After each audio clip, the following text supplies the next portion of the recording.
Crowe Global is an international network of accounting and tax advisory firms. In Belgium, we are about 130 people specialized in tax, accounting, and audit services. We have drafted some slides, so I'll try to share my screen right now. Okay.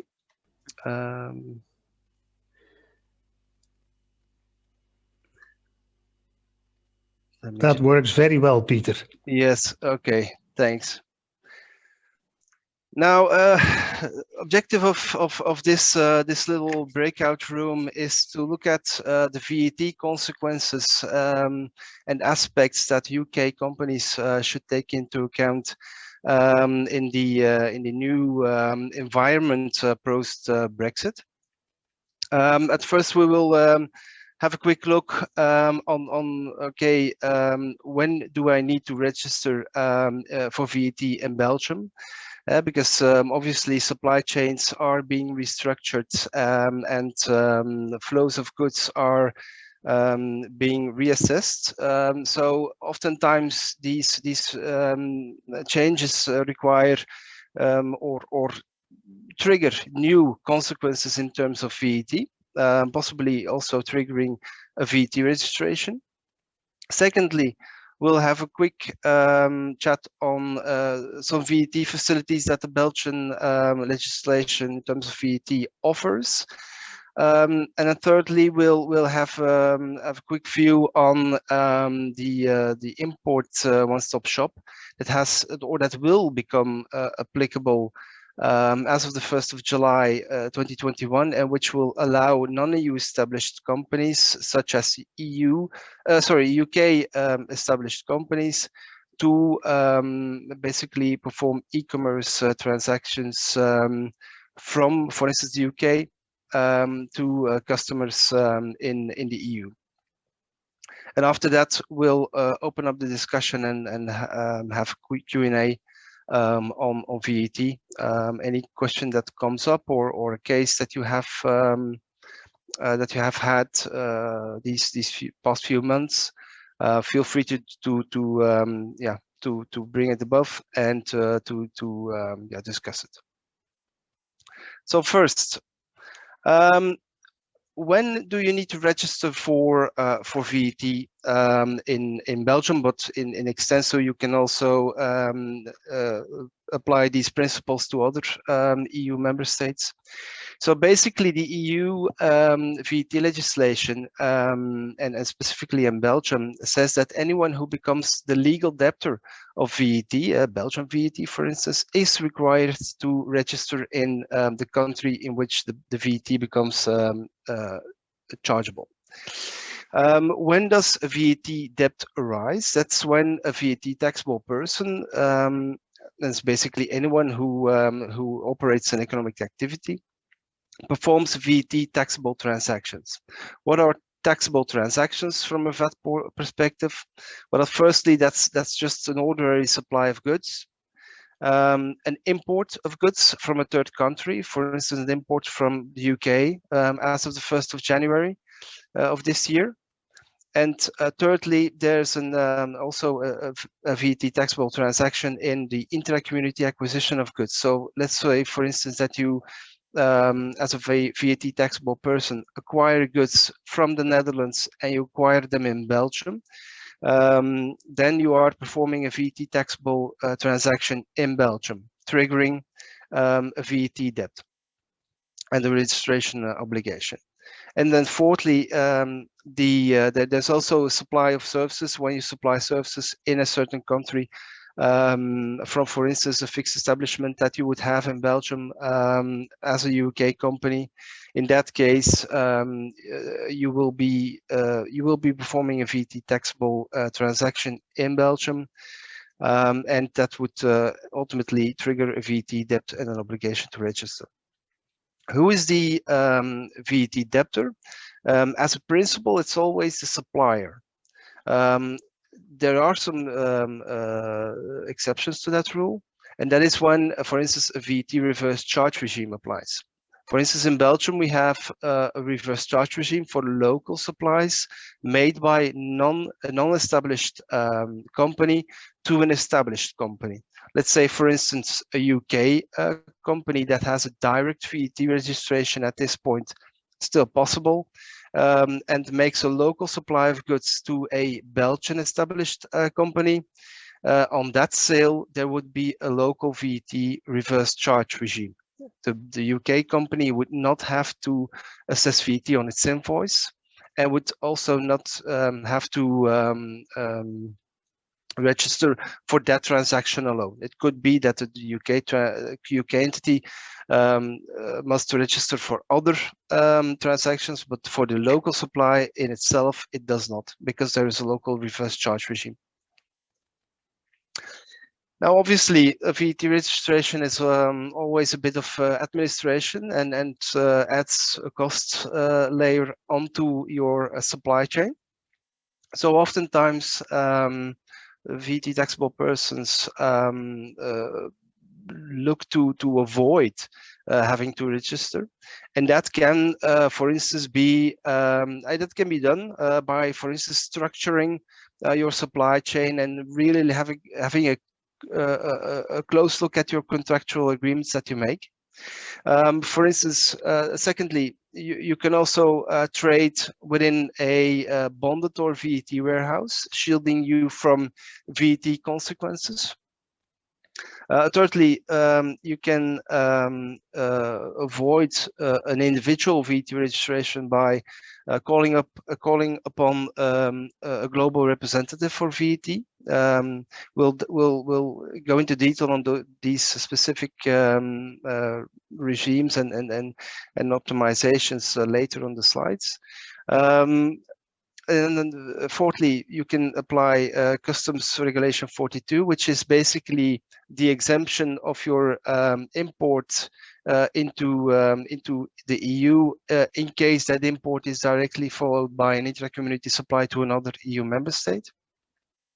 And then thirdly, we've been able to also avoid VAT registrations in multiple countries by structuring supply chains in such a way that we can apply the VAT simplified triangulation scheme. Now let's dive into these methods to avoid VAT registration. And let's see how we can trade effectively post Brexit. What we have seen as a first comment, what we have seen in dealing with the new environment post Brexit is that we have seen that there's much more need for UK companies to structure their supply chains. Meaning that whereas in the past UK companies could basically freely choose how to get their goods from the UK to the continent, we see now the increased importance of having a single point of access.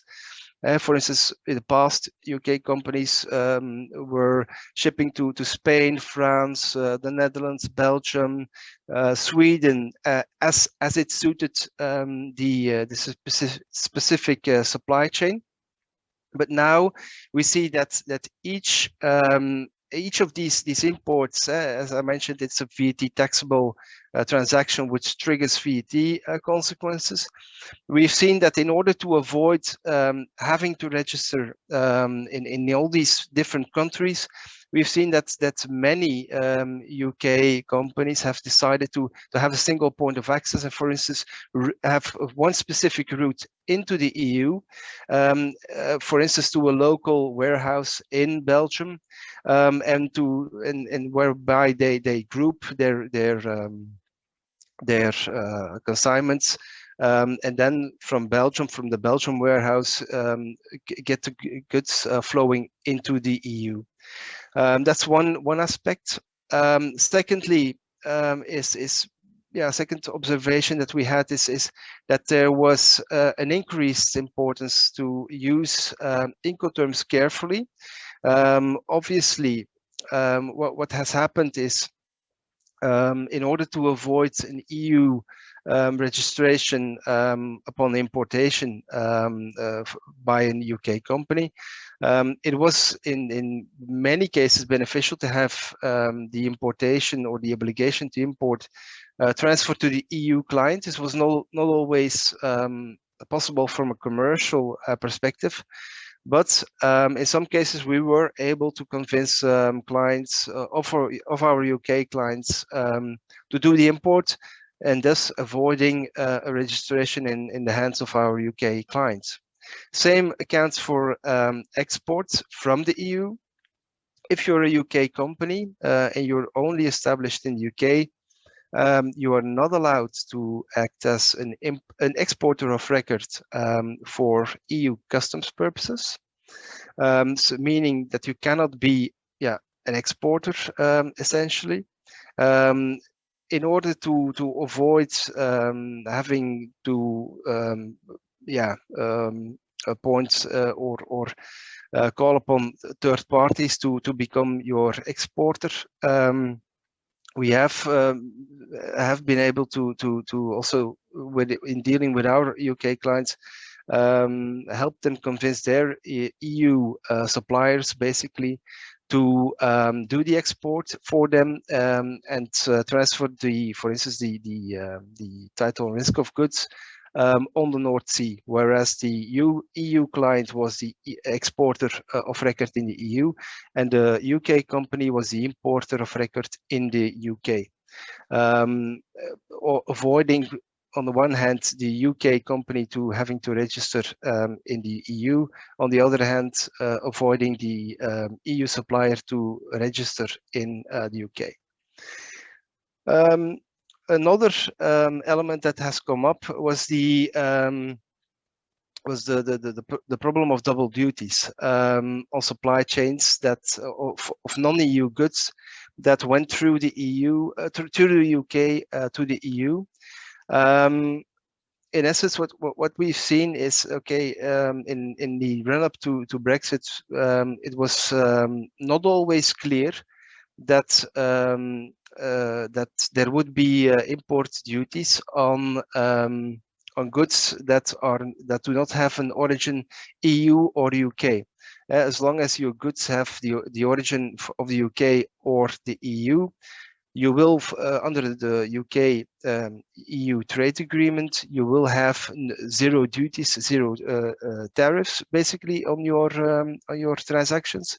But as of the moment that these goods have another origin, for instance, Chinese origin, then duties will arise upon import. So what we've seen with clients, UK clients, that sourced goods from China, was that they first put them into a warehouse in the UK under a normal import, so triggering UK import duties, and then subsequently transferring these goods to the EU. Again, having an export and import transaction, an import in the EU triggering import duties, so double duties on that supply chain basically. So what we've seen is a move by UK companies to import directly into the EU when the goods have a non-UK origin. An alternative solution is to have a licensed bonded warehouse in the UK, whereby you would not formally import these, for instance, Chinese goods in the UK before shipping them to the EU. But we have seen in practice that the cost of if you have not already such a licensed bonded warehouse, that implementing such a license can be quite costly. A second optimization, so to say, to avoid an EU and a Belgian VAT registration as a UK company trading in the EU is, for instance, to trade goods within a bonded or a VAT warehouse. Basically, a bonded, let's first focus on a bonded warehouse. A bonded warehouse basically allows you to bring goods non-EU goods into the EU without customs duty. It also shields from excise duties and VAT. And as long as these goods are under that customs suspension regime, you're allowed to trade freely, and these goods will not trigger any tax consequence. It is only at the moment of discharge that these goods out of the bonded warehouse, that these goods trigger duties and VAT, to the extent, obviously, that there is no VAT exemption on the discharge applicable. Secondly, what you can also, what also is possible is that you trade within a VAT warehouse. A VAT warehouse is similar to a bonded warehouse. However, it applies, it only shields goods from VAT consequences, basically. It does not shield from duties and excise duties. Yeah, and it really helps companies trade more easily, for instance, in bulk goods like oil or foodstuffs, etc. So if you are active in that sector, might investigate whether that's a possible scenario. A third option is to apply or call upon the assistance of a global fiscal representative. What is a global fiscal representative? That is basically a Belgian established company that is licensed, that has been given the license to operate a global VAT number, which is essentially a non-individual VAT number under which the representative can represent multiple non-EU traders. This global VAT number can be used for a limited amount of use cases. There are two types, as you can see. So the global VAT number 0796.5 can be used for an import and an onward supply of goods. For instance, if a non-EU trader, a UK trader, which does not have a local VAT number in Belgium, would like to import goods into the EU and into Belgium, and subsequently,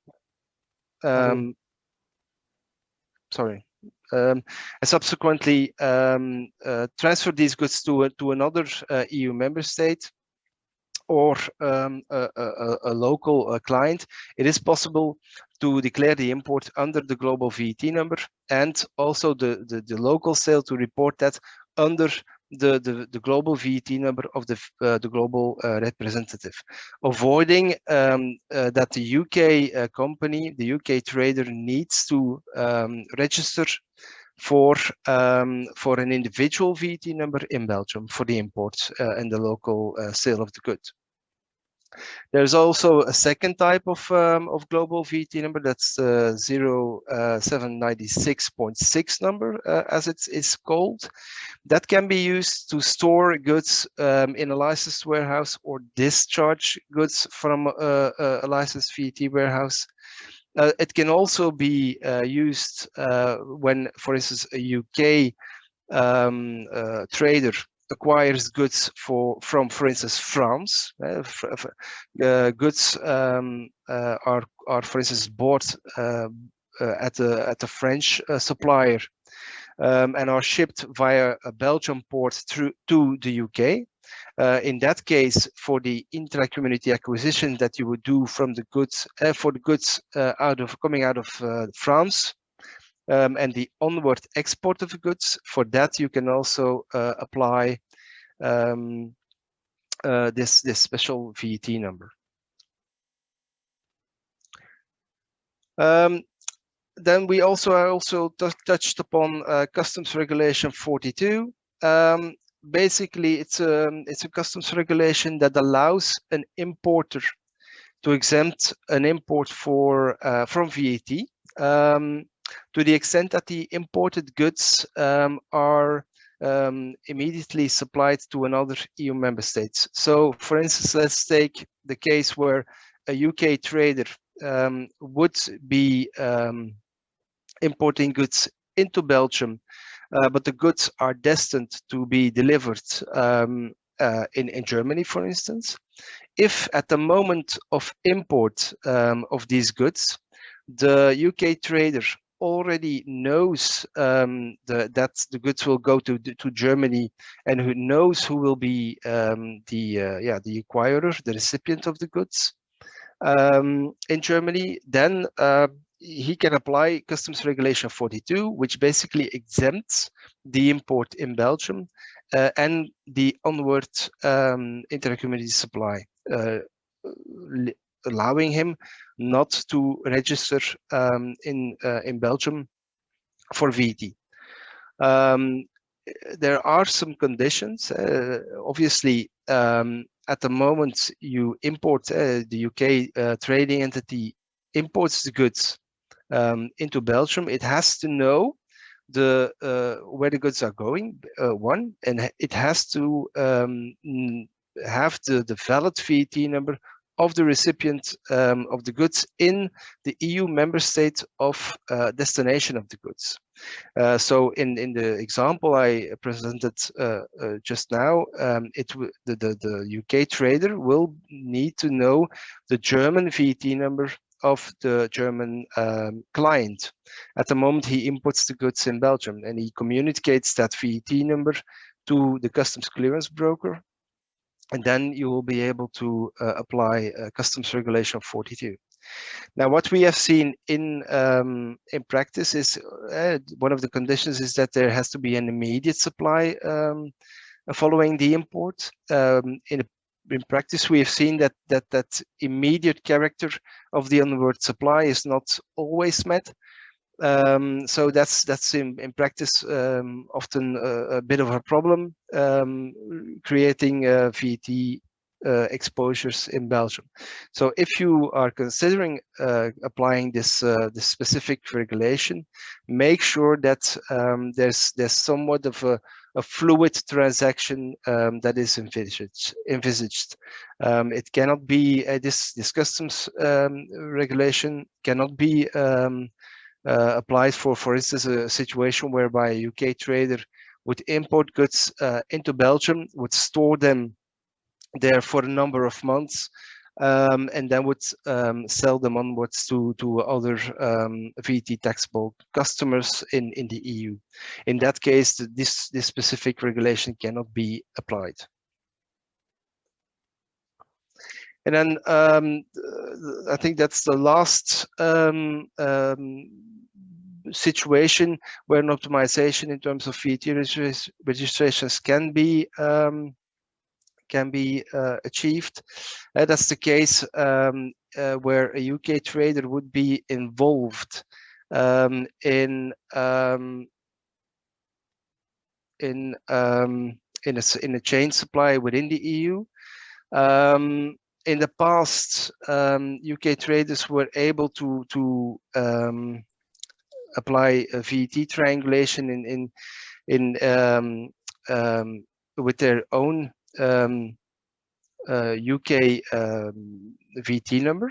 So, for instance, in a chain transaction, as is indicated in the picture, whereby a UK trader would buy goods in France and sell them onwards to a party, his client C, in Germany, and the goods were transported from France to Germany. In the past, the UK company could communicate its VAT number to the French supplier and apply triangulation via its GB VAT number. Obviously, as of the moment that UK left the EU, that was no longer possible. So what have we done in a specific case for a client is apply for a VAT number in Belgium and allow him to operate the VAT triangulation via his Belgian VAT number. allowing him not to register, in this specific case in Germany.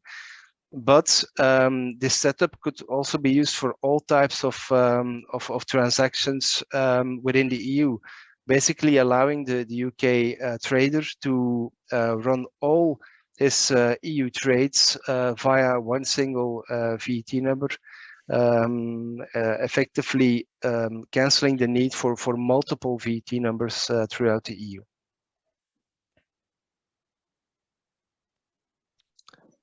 And then once you've come to the conclusion that a Belgian VAT registration is indeed required, one of the follow-up questions which arises is the question whether you should register for a Belgian VAT registration for Belgian VAT purposes by means of a direct VAT registration, so without the appointment of a fiscal representative, or indeed with the appointment of a fiscal representative in Belgium.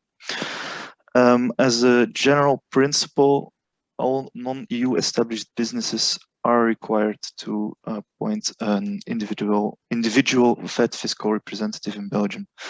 It's important to not confuse this individual VAT fiscal representative with the global VAT representative, which Peter talked earlier about. The individual VAT representative is actually a Belgian established company which is jointly liable for VAT debts, related fines and interests towards the Belgian VAT authorities, and as such acts in essence as a sort of point of contact, or a sort of insurance towards the VAT authorities that a non-established company which has VAT debts wouldn't just disappear. In this case, Belgian VAT authorities are able to address another person being the VAT representative for these VAT debts. And in certain cases, one of the advantages of appointing such a VAT representative can also be that it results in the application of a reverse charge regime in the advantage of the person which is registered for Belgian VAT purposes with a VAT representative, and as such entails a cash flow optimization in his hands. Now, it's important to note that the Belgian VAT authorities are currently reassessing their position concerning the need for a VAT representative in the hands of UK established companies. This is a result of the administrative cooperation agreed upon in tax matters, agreed upon in the UK-EU trade deal. Currently, it is expected that the requirement will be abolished, meaning that a fiscal representative will no longer be required for UK established businesses in the future. However, there is no final decision taken at this point, so we can't give full legal certainty in this respect, but it is highly likely, so to say. And the Belgian VAT authorities are also already accepting currently VAT registration files without a VAT fiscal representative for UK businesses. One last thing I wanted to add in this respect is that in case the authorities would indeed decide that a fiscal representative is no longer required, it remains an option for, it will always remain an option for UK established businesses to appoint one. And one last remark also is the fact that if you register for Belgian VAT purposes with appointment of a fiscal representative, you also have to provide a guarantee towards the Belgian VAT authorities, and the amount of said guarantee is set at 1/4 of the VAT, which would theoretically become due based upon the activities of the client in Belgium. However, the Belgian VAT authorities tend to be rather flexible, and we have been able to negotiate lower amounts in the past. Generally, the minimum amount they, however, accept is 7,500 euros, and this is in case that the supply chain of the client in Belgium, for example, entailed that no Belgian VAT would become due. That the client would not become a legal debtor of VAT in Belgium in principle, based on the activities of the client. Now, said guarantee can be provided both by means of a bank guarantee and a lump sum deposit. As an alternative to a mere Belgian VAT registration, it's also possible for UK businesses to incorporate a EU trading entity. And one of the main advantages of incorporating such an EU trading entity is the fact that only EU established companies are entitled or are authorized to act or to serve as exporter of record of goods for customs purposes. So at this point, UK entities are not allowed to act as exporter of record. So this is one of the reasons that many UK businesses decide to incorporate a EU trading entity. Then we have also added some advantages of a Belgian BV, of course, which is that it's a very flexible corporate legal form, which can indeed be compared to a UK limited. It has no minimum capital requirements, so a share capital as of €1 can be possible, and there is no requirement to appoint a local director, which we have seen in client files is required for a Dutch PV. And a last important remark is that the corporate tax rate in Belgium has been lowered in the last couple of years to a standard tax rate of 25%, and also a reduced tax rate of 20%, provided that some conditions are met. I think it's important to know also regarding the minimum capital requirement is that in Belgium the law states that the Belgian BV should have sufficient capital, and that capital should be assessed based on a financial plan. So depending on your specific trading situation, the capital can vary depending on your working capital requirements. Vincent? Now we have already discussed several VAT obligations in Belgium. There are also some VAT facilities which we wanted to comment upon, which we have listed here. It's important to note that the first two facilities are only for businesses with a Belgian VAT registration, and that the second is only for businesses with a Belgian VAT registration submitting monthly VAT returns in Belgium. So the first one is the import VAT deferral license. In case a UK business imports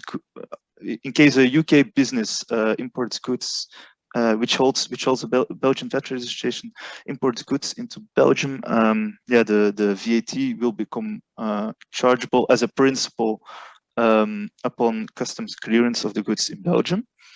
However, and the said UK business will be able to deduct the VAT paid upon importation in the framework of its Belgian VAT return.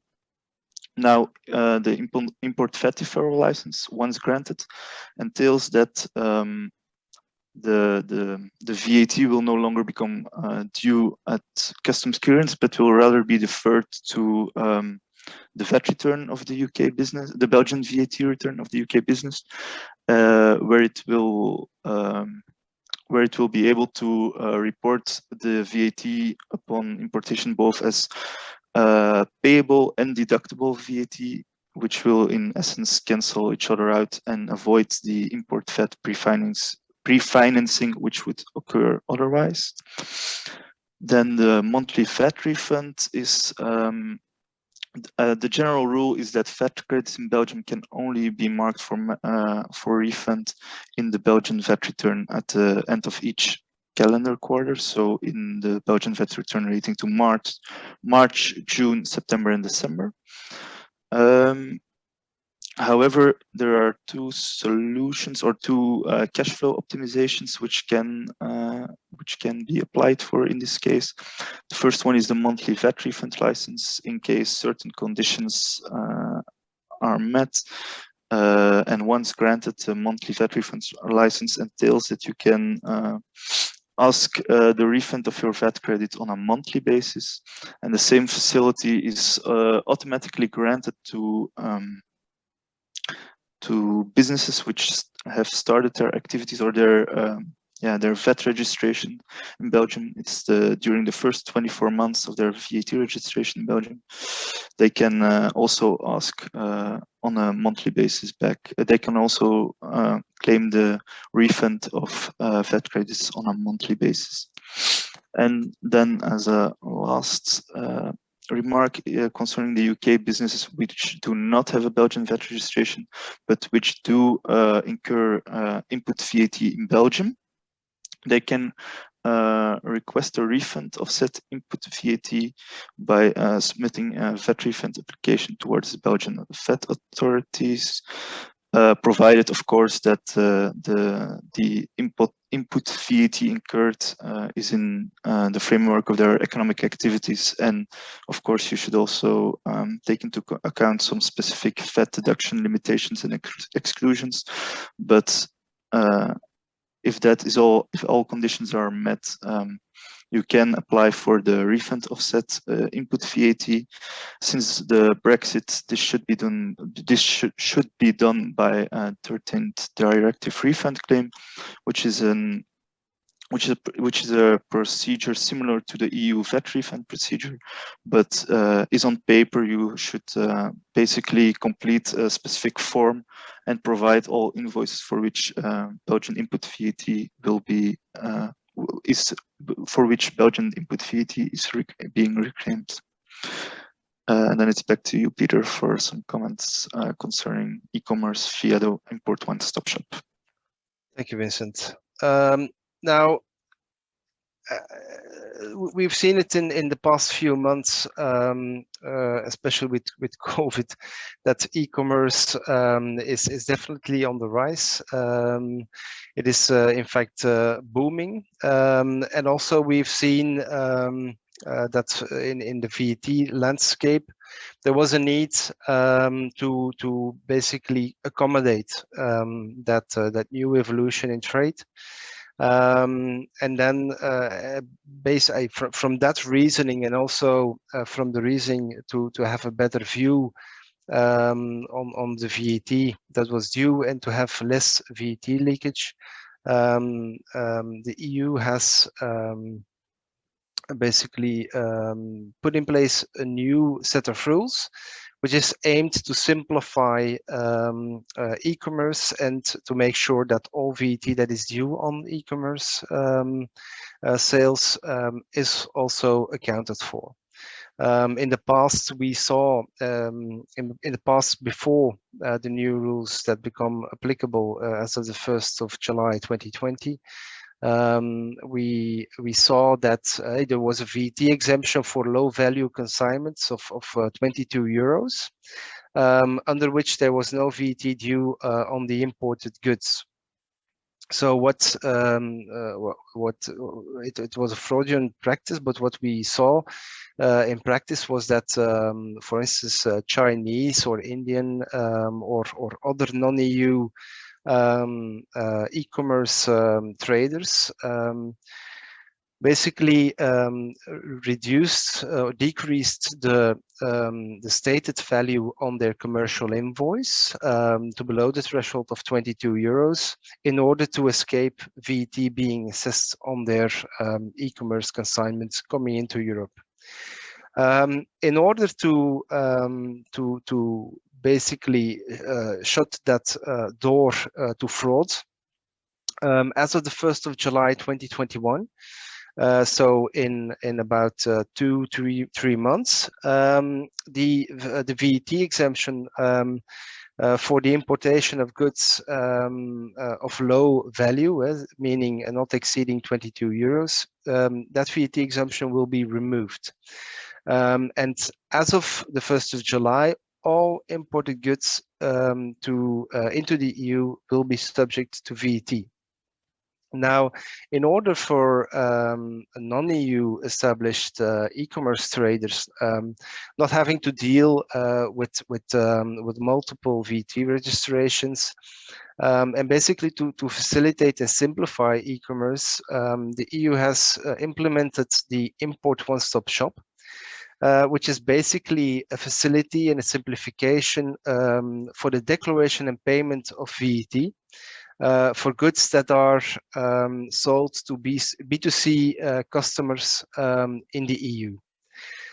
This one-stop shop regime is applicable if you have to pay via one single return. You can pay the VAT that is due on your consignment that you import in the EU, as long as the consignment of the value of the consignment is less than 150 euros.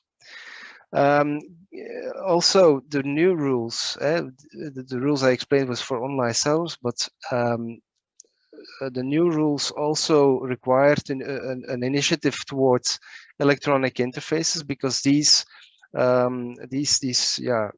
platforms basically are always, or to the extent that they are involved, have a clear view on what sales are being done, who is the seller, who is the buyer, and what the VAT liability is on a consignment, and to basically include these electronic interfaces such as Amazon, Alibaba, etc. In basically the collection of the EU VAT that is due on imports. A new rule has been implemented, saying that to the extent a sale of goods is facilitated through an electronic interface to buyers in the EU, the electronic interface will be considered to have made the sale and will be liable for the payment of the VAT on the imported consignment. So you see that in the thinking of avoiding VAT fraud, the EU has opted to also include these electronic interfaces in the collection, basically, of the VAT that is due.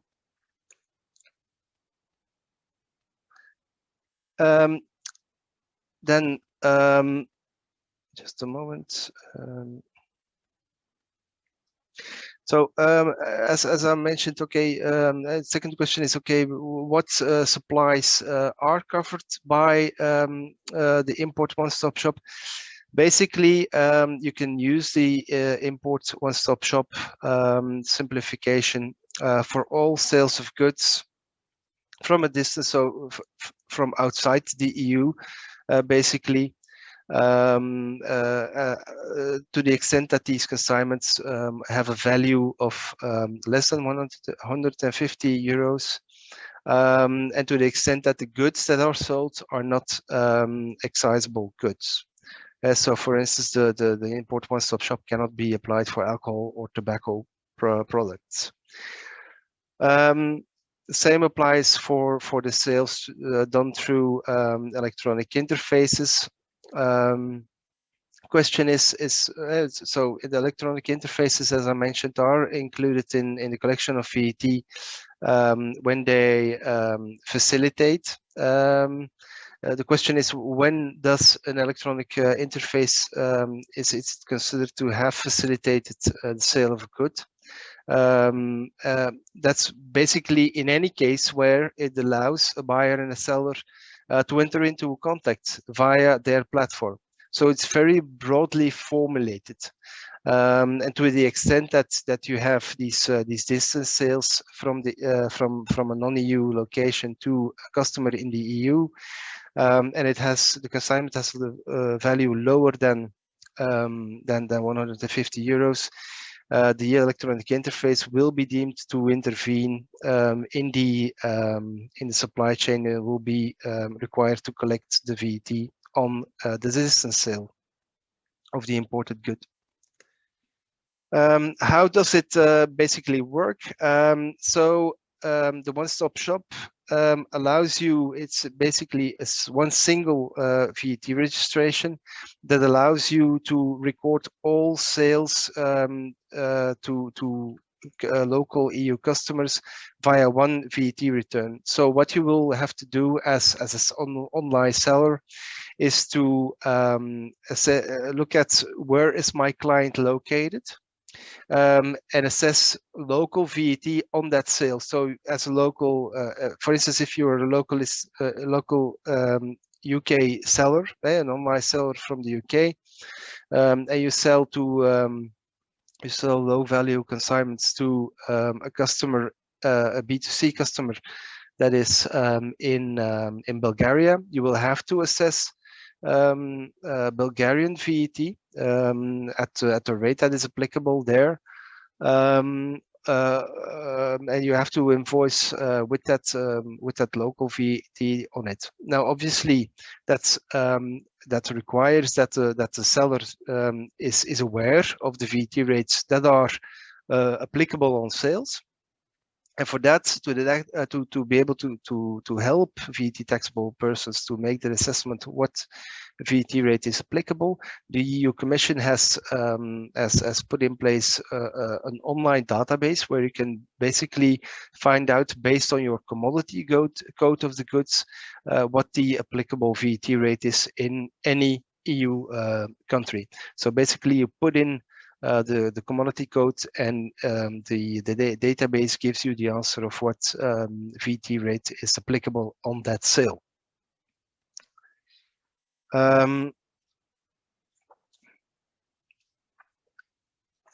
That's same accounts also for obviously for electronic interfaces.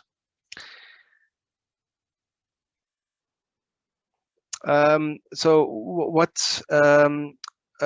to do, what to look out for when you apply the import one-stop shop. Basically, it is make sure that you, the most important things are that make sure that you know the value of your consignments, and that you make sure that you do not exceed the value of 150 euros per consignment that you import under the rules, because otherwise the import one-stop shop will not be applicable, and you would have to basically pay import VAT on that consignment that exceeds the minimum threshold. Make sure that your ERP systems are configured in such a way that they are able to issue invoices with local EU VAT. An important thing to note is also that these invoices that you issue for sales via the import one-stop shop are to be kept. These invoices need to be kept for 10 years after the sale. It will also be those are the main considerations. If you submit a one-stop shop return, it will be a monthly return via a single portal. As being a non-EU supplier, you will be able to choose the country in which you register for an import one-stop shop VAT identification number. So it allows you to also take into account service providers, for instance, etc. There's no requirement on location where to register, basically. And then secondly, obviously you need to make the monthly payment of the VAT declared in the one-stop shop through the local VAT authority of the member state in which you identified. the main exceptions to the import one-stop shop is okay. If your consignment exceeds the value of 150 euros, you will not be able to apply the simplified one-stop shop procedure for your imported consignments, and you will, in principle, need to register for VAT. For the consignments that you import in the EU, which exceed that threshold of 150 euros. And that's basically all from our side. I'm not sure what the time exactly is, but I see that we have already consumed a bit too much time. But if there are any additional questions, feel free to ask them.